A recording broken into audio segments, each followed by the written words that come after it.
We felt the time is right for the Hunter to get together a group of people to go down and advocate that the high-speed rail network A gets built and B that the Newcastle to Canberra bit via Sydney gets considered as the first bit of the build.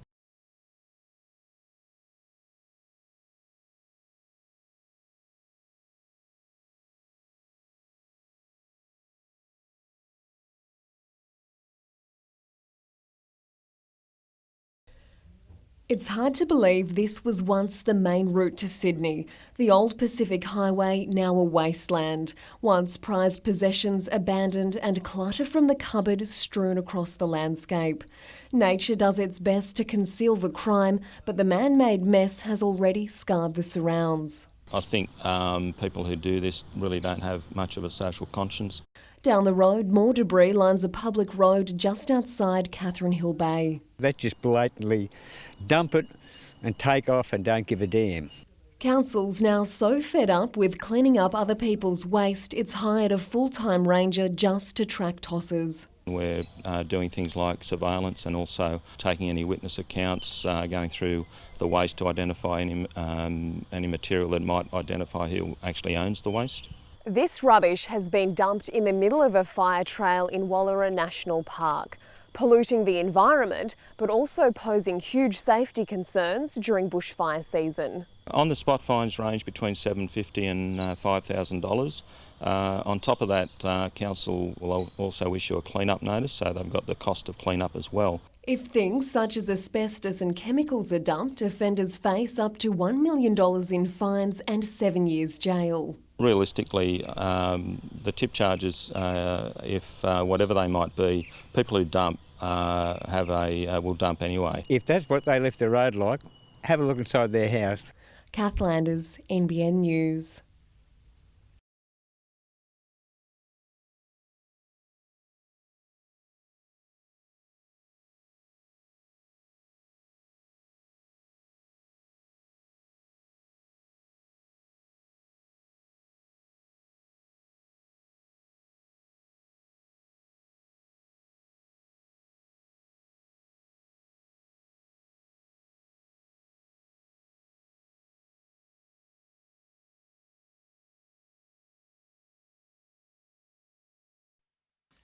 The Tigers and Panthers might have turned their back on Dane Laurie, but the Knights have offered the NRL bad boy a second chance.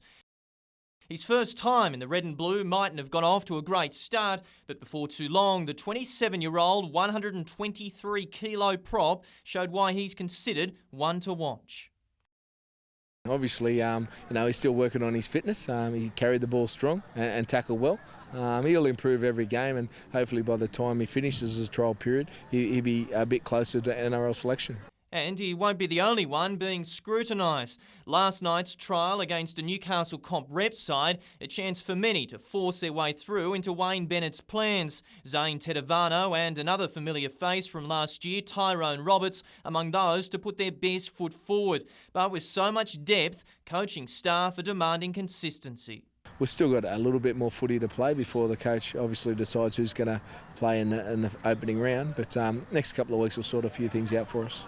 Some still searching for a contract. Fiji World Sevens rugby captain Wadasoni Votu flew in from Fiji for the trial. Fellow rugby convert Merryweather's Mark Wade among those to come away with their reputation intact. The Knights winning the game 32-0 and they'll line up against Penrith in Port Macquarie next Saturday.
Politicians aren't known for speaking from the heart, but on World Cancer Day, we saw the raw side of Gary Edwards. Diagnosed with cancer late last year, the Swansea MP has had surgery to remove his left lung and is undergoing chemotherapy. It affects your whole family, it affects your work colleagues, it affects your friends, it affects your whole community. The former pack-a-day smoker knows he's lucky. If I'd waited longer, as the surgeon told me, I'd be dead in a year. But he's living with the knowledge that his delay in seeking treatment may have cost him his lung. The smoker coughing the blood into the handkerchief, that is so true. And, you know, even after that happened, I still waited several weeks, which was just sheer stupidity. Mr Edwards is speaking out about his battle with cancer to encourage those with symptoms to seek treatment. Get it sorted out immediately. Do not wait. And to promote his government's new website, which provides information about specialist healthcare in regional areas. They'll be able to find out more about their own cancers. They'll be able to find out more about the practitioners who are out there within their areas. Mr Edwards' wife Pat says the website has also been a great comfort to her. It's really good to have more information aside from what the doctors or your... The website can be found at www.canrefer.org.au. Lauren Bladwell, NBN News.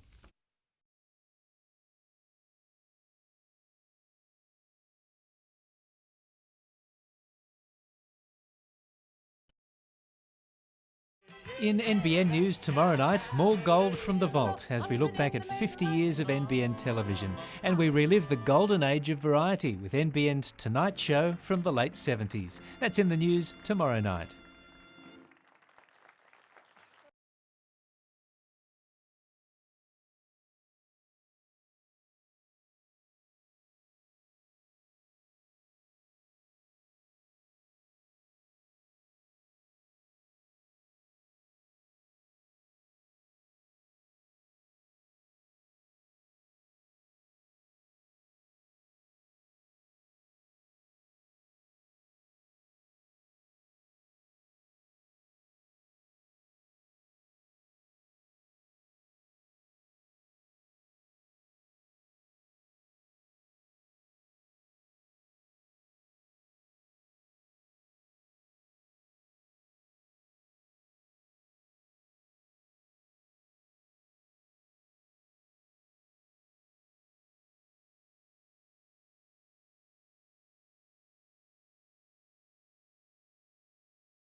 With one win from 5, the Hurricanes were desperate for a victory. Against the Queensland Breakers, they responded with their best first quarter of the year.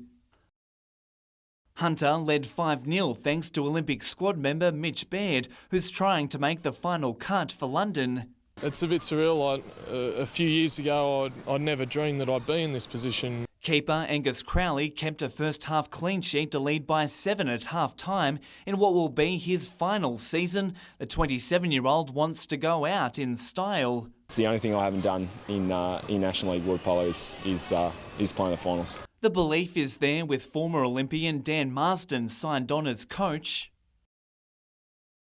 The Premiership winner top scored with 4 goals. It sealed the 16-3 win, making it extra sweet. Queensland is Marsden's former club. Oh, of course it is. You know, I hate losing at the best of times. The 41-year-old believes a premiership is realistic, especially with Gordon Marshall and fellow teenage sensation Matthew Skinner coming through. The basis of what we're doing is good, so it's just about being consistent throughout the 4 quarters of the game. Which makes a big difference, and today we did that. Kevin Metham, NBN News.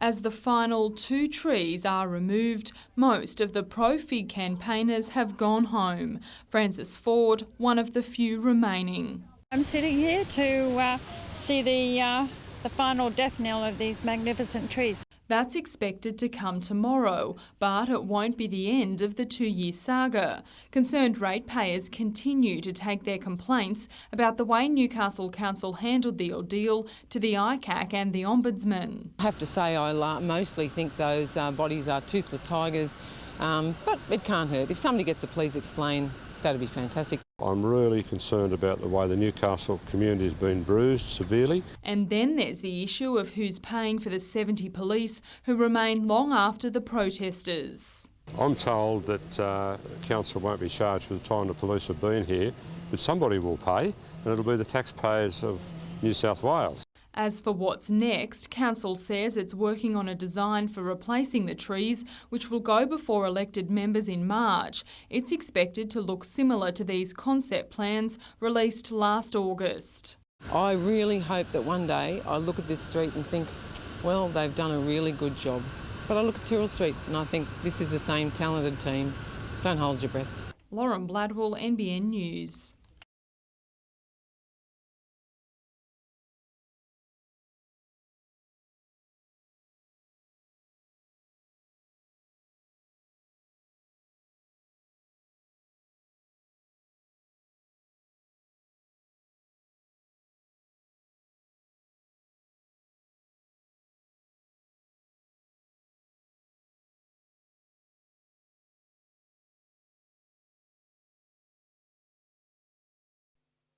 Alison Brown was given a second chance at life, receiving a kidney transplant 11 years ago thanks to the generosity of her brother. Now she's helping put together the next Australian Transplant Games to be held in Newcastle later this year. These games are really about raising awareness of the need for organ donors and also honouring those who have been organ donors. And that awareness is desperately needed. There are currently close to 1,600 Australians anxiously waiting for organ transplants.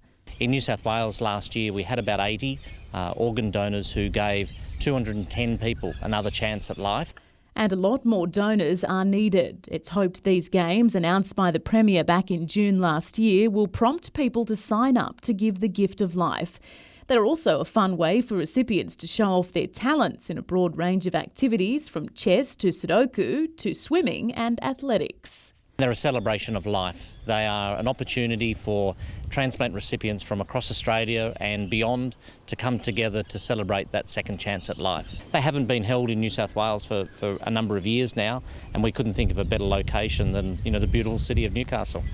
The Games will be held from September 29 to October 6 this year. For more information, visit www.transplant.org.au. Kate Haberfield, NBN News.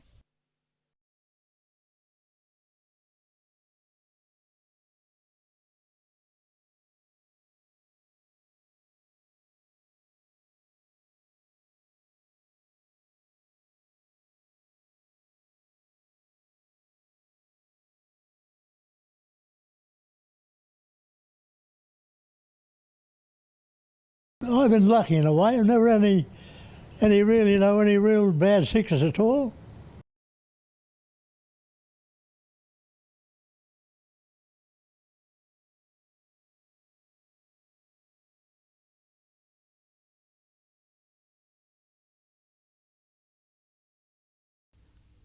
Showing off his swimming skills today, yesterday's brush with death seems all but forgotten for little Zach. But the 4-year-old has a new hero, big sister Ella. He's very brave.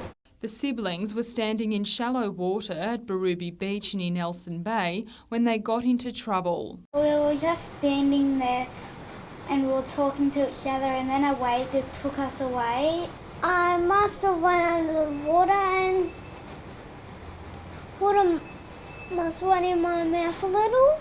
In an incredible act of bravery, 8-year-old Ella's first thought was for her brother. I just tried to hold him up as high as I could so then he couldn't get water in his mouth. They were getting sucked out around the rocks, and by the time I got out there she could only just touch the bottom and she was holding Zach above the water. Mum Magdalena, who's a swimming teacher, and Dad Ross had looked away for just a few seconds. Don't realise how strong the water can be, and once it's got you, it's kind of got you and you need help. They know it would have ended very differently if the kids hadn't learnt to swim. You could see that she was worried and scared, but not panicking, and I think that's what really helped. Authorities say it's yet another reminder to supervise young swimmers and stay between the flags. In the shallow water you'd think is reasonably safe, but at any stage a wave can come in, the bigger ones come in and they just take your legs out from underneath you, and the infants, unless they're surf smart, they get washed away really quickly. Lauren Bladwell, NBN News.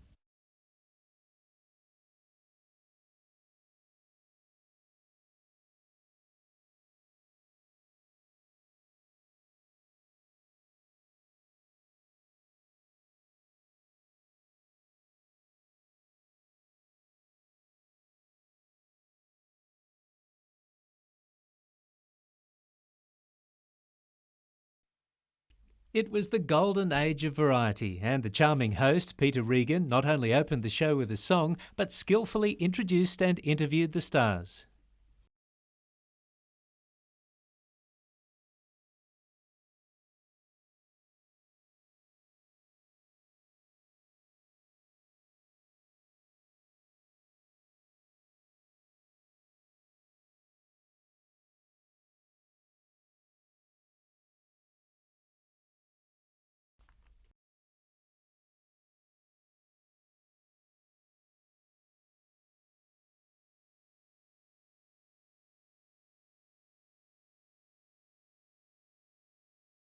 Peter had his work cut out interviewing Professor Bryn Newton-John, who was reluctant to chat about his famous daughter.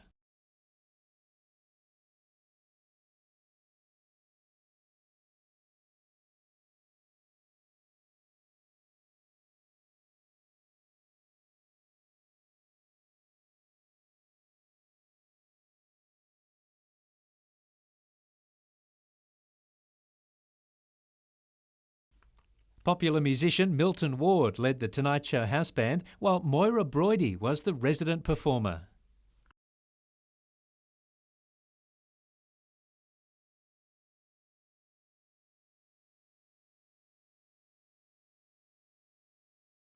And Moira was joined by a galaxy of stars.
In our next look back, the comedians that kept NBN's Tonight Show viewers laughing.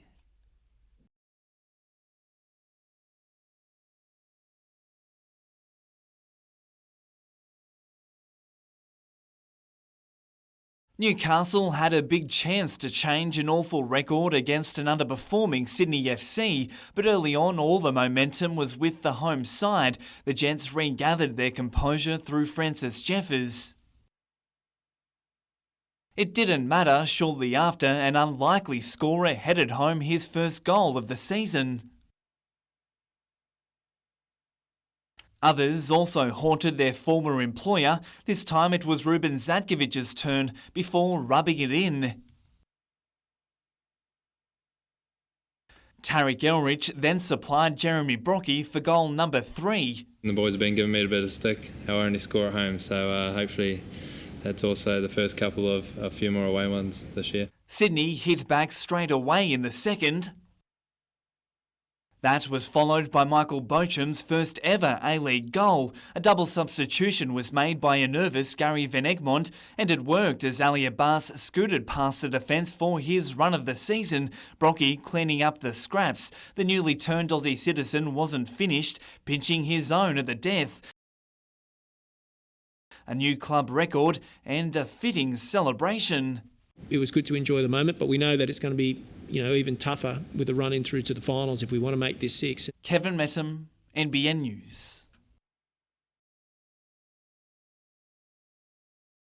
Back at work for the first time since October last year. That's when CEO David Eland was abruptly sacked by the Northern New South Wales Football Board. I was never given the opportunity to respond to any of the concerns that the board had. So it was a great shock. It left the 7 zones demanding answers. At the time, Chairman Peter Moore offered no explanation. It's not on performance.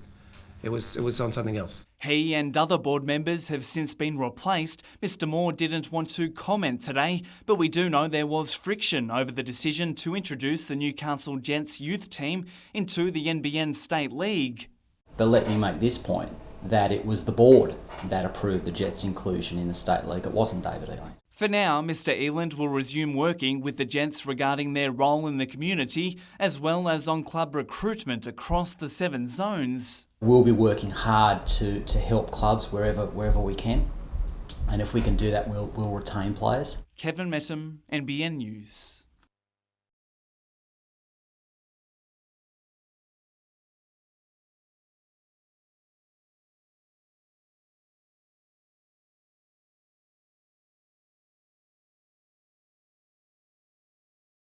They finalled at the Australian titles last year, so we're quietly confident they'll be there in at the end of the racing again this year.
We are currently treating it as suspicious until the scientific have had their time in there and done their thing. We won't know exactly what the cause of death is.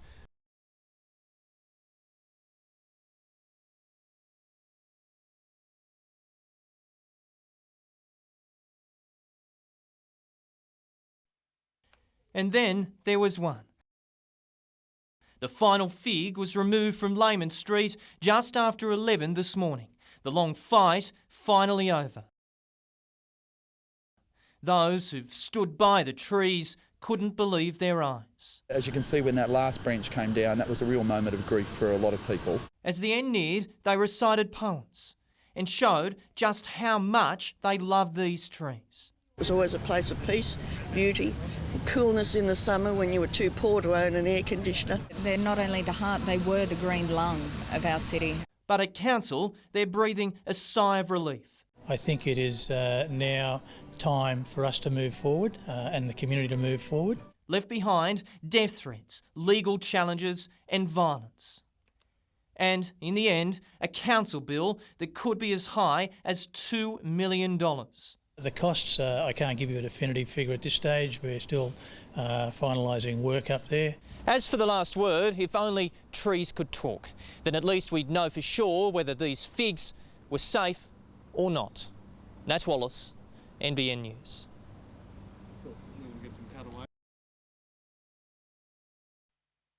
There have been more than a dozen armed hold-ups in the Hunter since the start of the year, and police fear serious injury or death is imminent.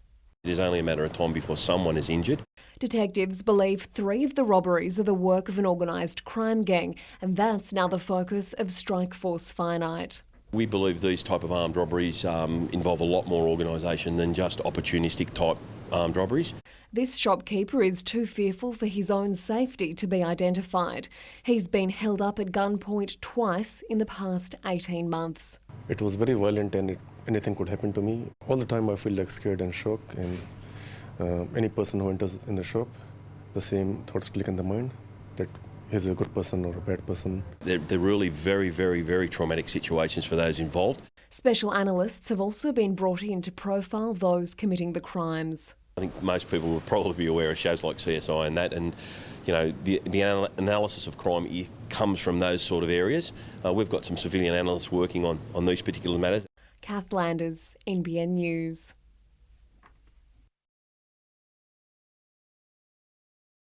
Last October, the state government said air monitoring stations would be rolled out with urgency. Stockton will probably be the first site where we'll get air quality monitoring. But 4 months on, Stockton residents are still waiting for promised industry-funded monitoring stations, and Orica is almost ready to resume ammonia production. We're certainly very focused on making sure that we work through each stage very carefully and safely, and we're certainly hopeful that sometime later on this week we'll be making ammonia.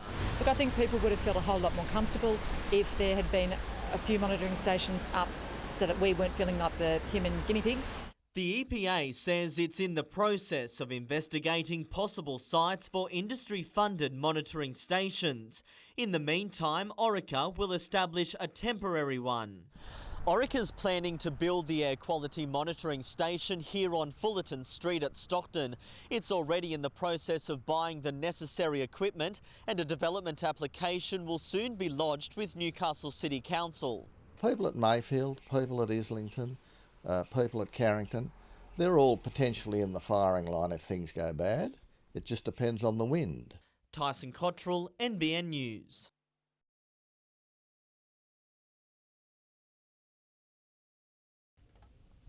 It's quiet now, but as commuters know, the train from Newcastle to Sydney can be noisy.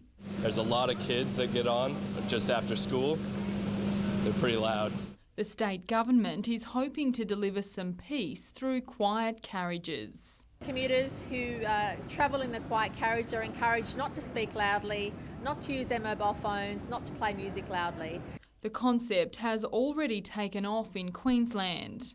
This trial comes after receiving enormous feedback from customers. But the feedback today was mixed. I think it's a great idea. I think it's a much safer idea. Well, why bother going on the train? That's what trains are for, people to talk, socialise. Bloody garbage. Meanwhile, the government has defended its decision to bail out Reliance Rail to the tune of $175 million to ensure the 78 Waratah trains being built at Cardiff can be delivered. The ALP signed off the project when it was in power. Now it's calling for an audit of the revised contract, citing safety concerns. The opposition has absolutely no credibility when it comes to Waratah train carriages. The former minister promised to have some delivered when he was Transport Minister. It never happened. Lauren Bladwell, NBN News.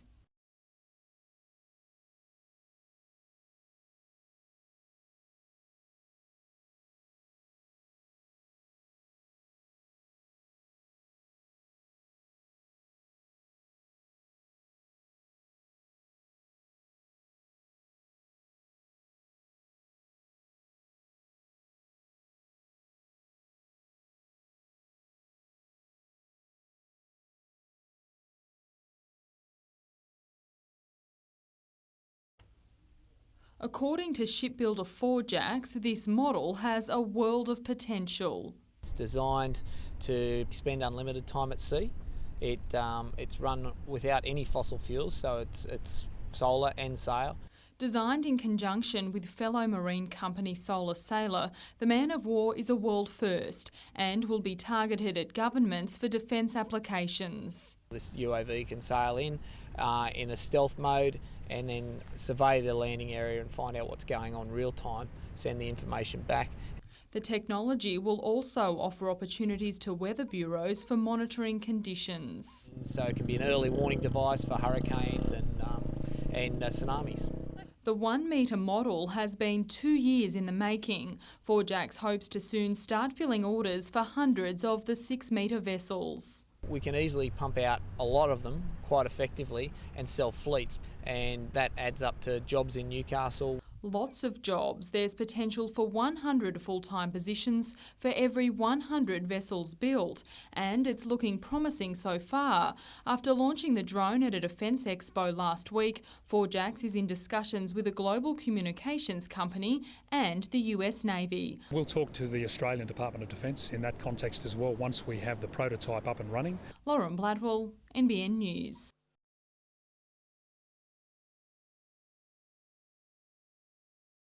The grey skies are causing grief for grape growers.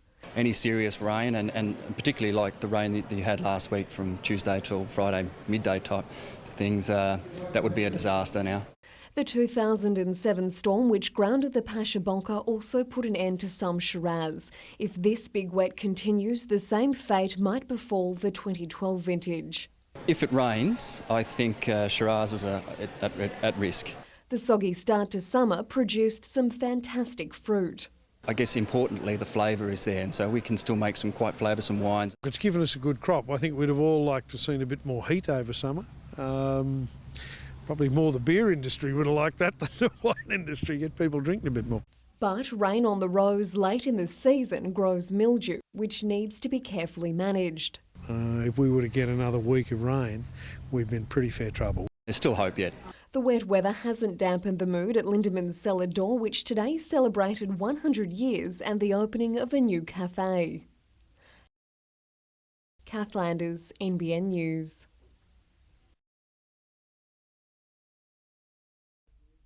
Wes Nagama was enjoying career-best form with the Knights in 2011 before a triceps injury cut his season short.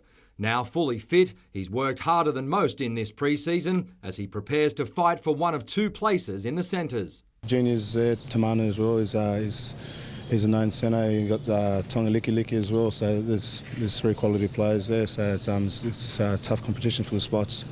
Joel Edwards made a name for himself last year with a series of big hits. He also knows he's no certainty to feature in the first 17. I think there's a lot of areas in my defence I can work on, so hopefully I can use last year as a platform and be bigger and better this year. Rugby convert Mark Wade was just happy to get a run on Friday night against the Newcastle rep side. He admits he still has a lot to learn before he pushes for a first grade spot. As we've been training the last few months, I've been slowly getting used to it, but it's still very, very different and exciting, I suppose. Knights players will find out tomorrow who'll travel to Port Macquarie to face the Panthers. Mitchell Hughes, NBN News.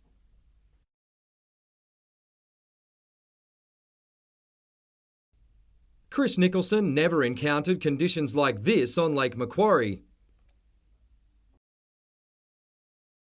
There were plenty of highs and lows as the Volvo Ocean Race fleet sailed from Abu Dhabi to the Chinese port of Sanya.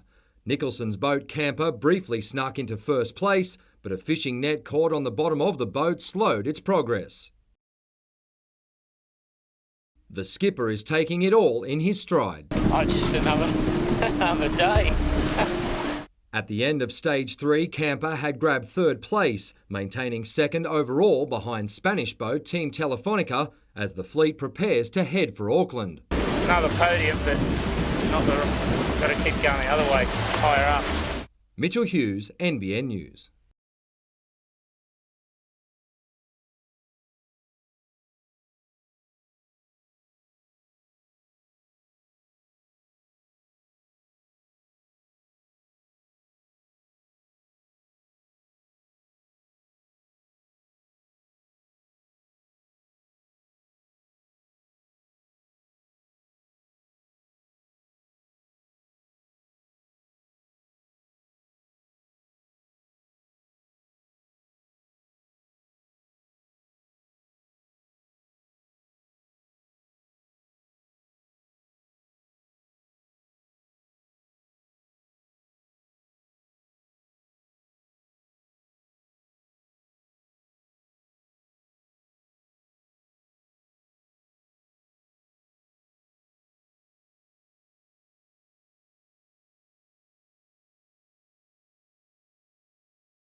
The search for the missing husband of a woman found dead nearly 100 kilometres away.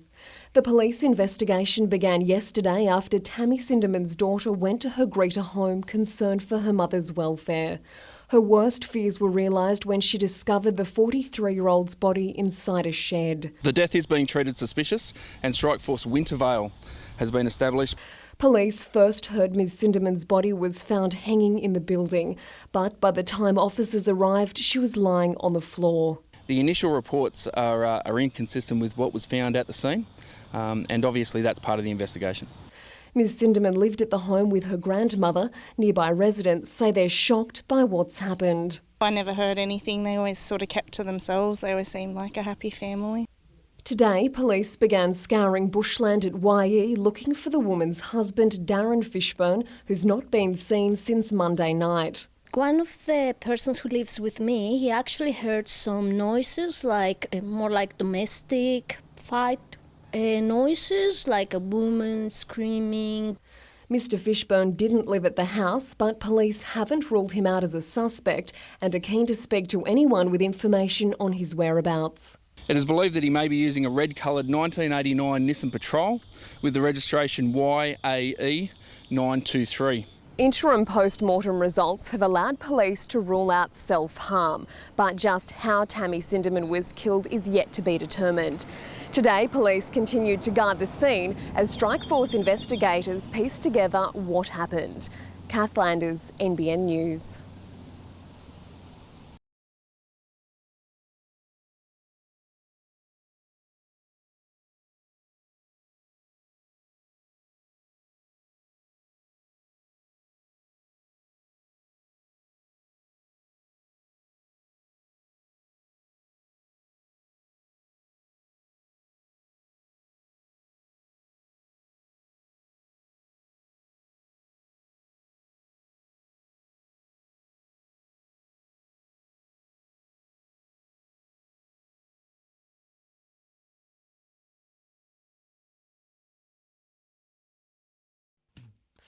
It's meant to be one of Mother Nature's finest forests, but this seemingly unnatural find in the Pilliga State Forest near Narrabri last month raised alarm bells with conservationists.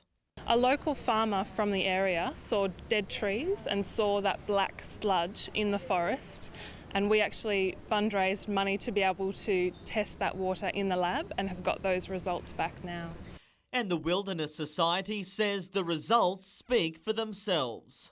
The toxic mix that we found spilt in the Pilliga forest contained 5 times the acceptable levels of lead for drinking water, over 3 times the amount for arsenic, for other heavy metals. The Society says it's come from a gas drilling site now owned by Santos. The company acquired the site during its takeover of Eastern Star Gas last November.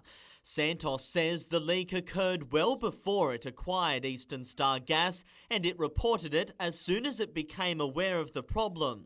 The Department of Primary Industries, however, says it's conducting its own testing and will investigate any possible breaches of legislation and title conditions by Eastern Star Gas. It also says further investigations will take place to determine whether any other incidents have occurred. We want the New South Wales government to put a moratorium on this coal seam gas development until they can show that it's safe. Tyson Cottrell, NBN News.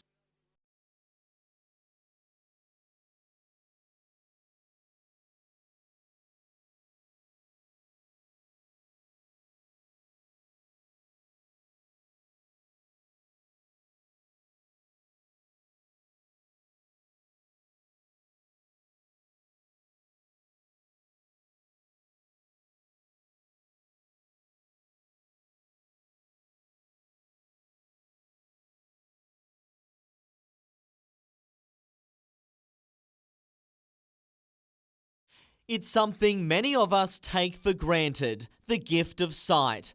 Just ask Trudy Robinson, who had no idea her son Harper's vision problem was staring her right in the face.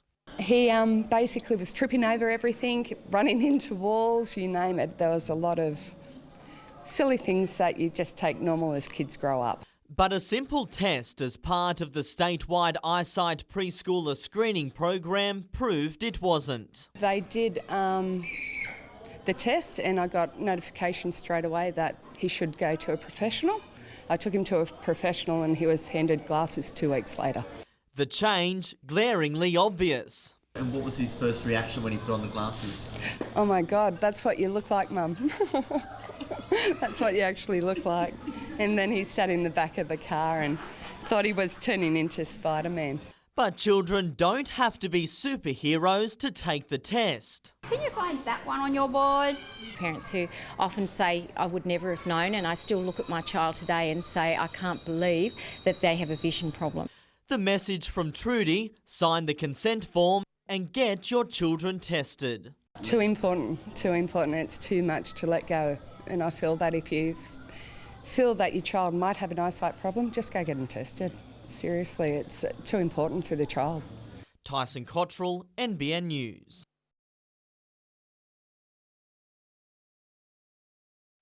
So many memories. Ros Lindsay is about to auction some of her late husband's treasures, all to see a life-size bronze statue made of this iconic image. We have to raise upwards of $80,000 and it's going to take a little bit of effort, but I won't stop till we get that money, and Reg is standing tall in Cessnock. A place that Reg Lindsay loved. He was a regular on our screens and his voice is one few will ever forget. But for all he's left behind, there's barely any recognition in Australia. Tamworth Council is looking to improve its tribute. Now Cessnock Council is keen to follow suit. We don't have any statues in this town to anyone, so this will be a first for Cessnock if it comes off. All that now needs to happen is for Reg to again produce a bestseller at the charity auction and concert on Saturday night. They are very hard to let go of. They've been here at the club for about 6 weeks Yeah, it's a very funny feeling. Marlene from the club asked me that. I said, yeah, at times it's a bit strange, but it's something that I want to do, and I think if whoever gets them will cherish them, and that's the main thing. Nat Wallace, NBN News.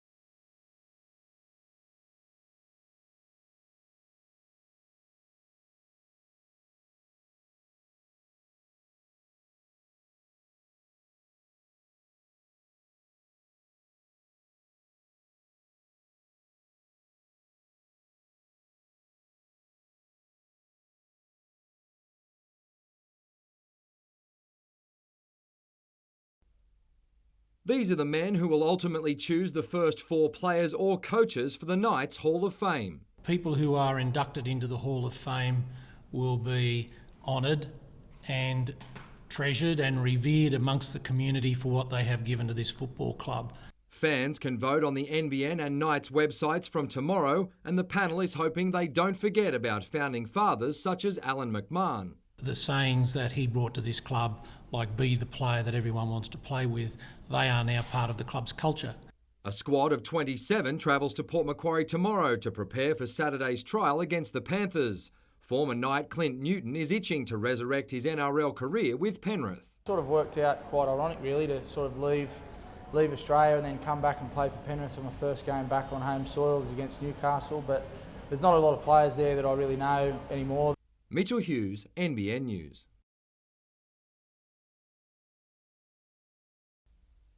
Jobe Wheelhouse spent a month on the sideline through suspension and a foot infection. Since his late cameo against the Phoenix, the captain has played a big part in Newcastle's 3-game unbeaten run. Jobe Wheelhouse is an inspiration, just the fact that he's playing through the pain with the injury that he's got, and also the way he conducts himself on and off the field. For us, I don't think it's any coincidence that he's taken back the armband and he's taken the field again and we've started winning games. Ruben Zadkovic got the monkey off his back on Sunday, punishing his former club, before making sure their fans remembered his name. Just to rub a little bit of salt in their wounds, I think, I was at Sydney for a few years and it's always nice to play against your old club and show them what they're missing, I guess. He also shed light on Nikolai Topor-Stanley's goal celebration. You know what, we were all waiting for him to do something, thinking that he had a celebration planned, and he was all waiting for us to celebrate with him, so it was a bit of a Mexican standoff. Ali Abbas was happy to share his moment with the fans after breaking his scoring drought. I tried to dance, but it didn't come out. Everyone was tired, and hopefully I can do more celebrating when I score again. His performance certainly didn't go unnoticed. If he comes on and he's effective like that, then he's going to make it difficult to ignore him. Mitchell Hughes, NBN News.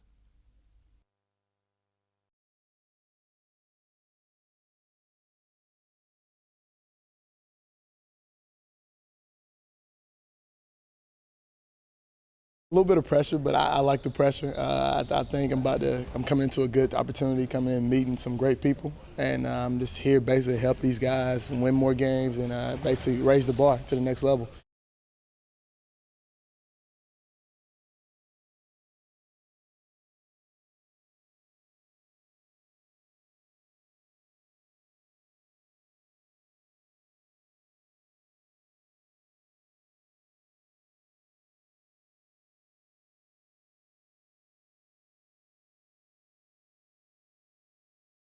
I thought his trial was okay. He'll trial again on the 20th and then we'll decide where he resumes.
It's a review the state government says will get Railcorp back on track. It's about an effective, efficient review of how we provide, as a government, a rail service to the people of New South Wales.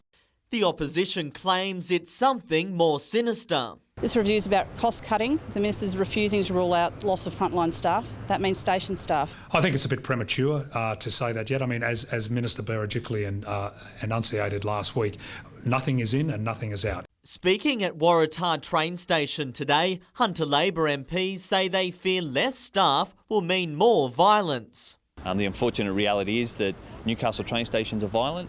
One of the things that prevents violence is staff. If we don't have staff, we would expect to see the increase in violence at train stations. Other safety measures are never as successful as a human being. Last year, the Bureau of Crime Statistics said that there are more incidents here than anywhere else on the network. Having less staff here isn't going to help that.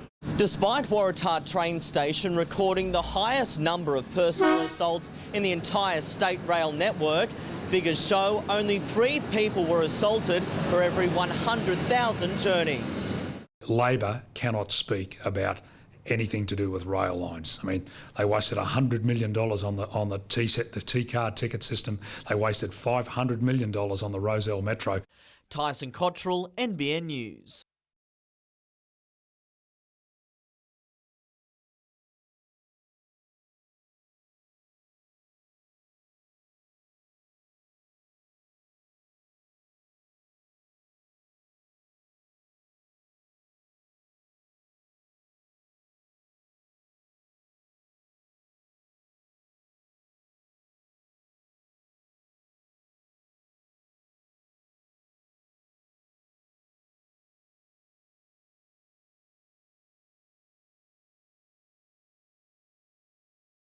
So far this season, we've seen more clouds than sun. Bad for outdoor activities, great for our dams. In the Hunter, current water storage is sitting at 97.1%, more than 15% higher than this time last year. Chichester Dam's overflowing at the moment and Grahamstown's dam's nearly full, and our sandbeds have come up in storage level as well, so great position. The figures aren't so glowing on the Central Coast, with total storage at around 42%, but even that is 10% better than last year. And because there's been less need to cool off, our demand for water has eased. On a typical hot summer's day, we can supply up to 300 million litres of water a day, and with the recent wet weather, the average supply in the last couple of months has been about 190 million litres a day. But with a few more weeks of summer still to come, and as we head into the drier months, we're being warned that now is not the time to be complacent. Just because we've got plenty of water now doesn't mean that it won't be a dry winter and a hot summer next year, so we always encourage people to think about how they can save water to make sure that we do have plenty. Kate Haberfield, NBN News. You're not seeing double. That's 2 cruise ships docked in Newcastle Harbour. Today's the first day where we've had 2 cruise ships in the port of Newcastle. It's a fantastic day for Newcastle to have 2 cruise ships in port on the one day. It sends a strong message to the industry that Newcastle is maturing as a cruise destination. Arriving this morning, the Pacific Sun and Discovery. In total, about 4,700 cruise passengers are in Newcastle today. That's up to 2,000 passengers off Pacific Sun this morning, another 2,000 starting a cruise this afternoon, and 700 international guests. Cruise Hunter, the cruise ships provides opportunity for passengers to embark and disembark in Newcastle and go on a tour. And tell me, what did you think of Newcastle? Yeah, it's not a bad area. It seems pretty industrial. It's pretty, it seems nice. It's nice, mate. But with 12 to 15 cruise visits each year, does Newcastle have the capacity to cope with more double arrivals? Apparently, yes. We are able to adjust to 2 requests to come in, and we're able to adjust to increase cruise numbers. Tyson Cottrell, NBN News. Patrick Marber's Play Closer, which opens tomorrow night, begins a bumper season for the Civic Playhouse. Presented by If Theatre, the production, made famous by the 2004 film, has been described as one of the most scandalous plays of the 20th century. It's about love, it's about relationships, it's about sex, and it's about infidelity. I think there's a part of us that can identify with those things, yeah. You feel like you're a fly on the wall watching these people actually talk and things like this actually happen. It's an incredible script and the production brings it to life. 19 works are coming to the Civic this year under the passionate eye of newly appointed manager of major venues, Jeff Turkington. Back in the 1980s when I was a wannabe ballet dancer myself, do I really want to share that one, but is that I did actually see the production of Boxers. To be able to play host to the Sydney Dance Company to me is a huge honour. We went through a bit of a trough last year and we're seeing a return of subscribers this year, but I think what has been remarkable over the 10 years has been the strength of local productions. Kath Landers, NBN News.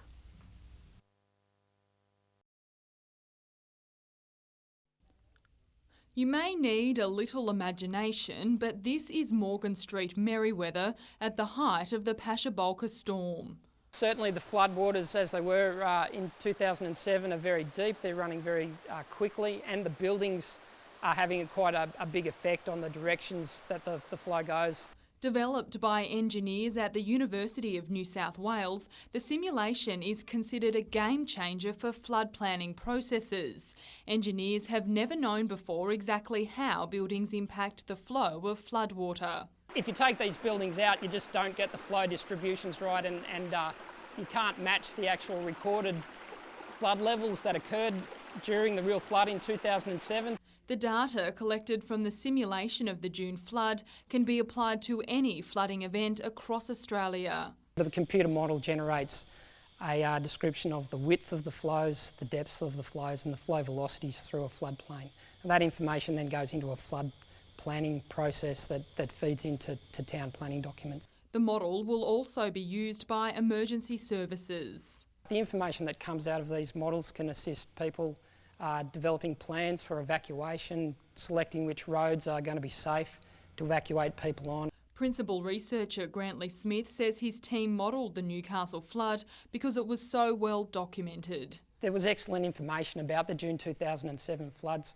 Council was very proactive about getting out immediately after the flood, taking measurements, surveying peak flood levels and also interviewing people in the community. The research is part of a $20 million review into the Australian rainfall and runoff guidelines. Lauren Bladwell, NBN News.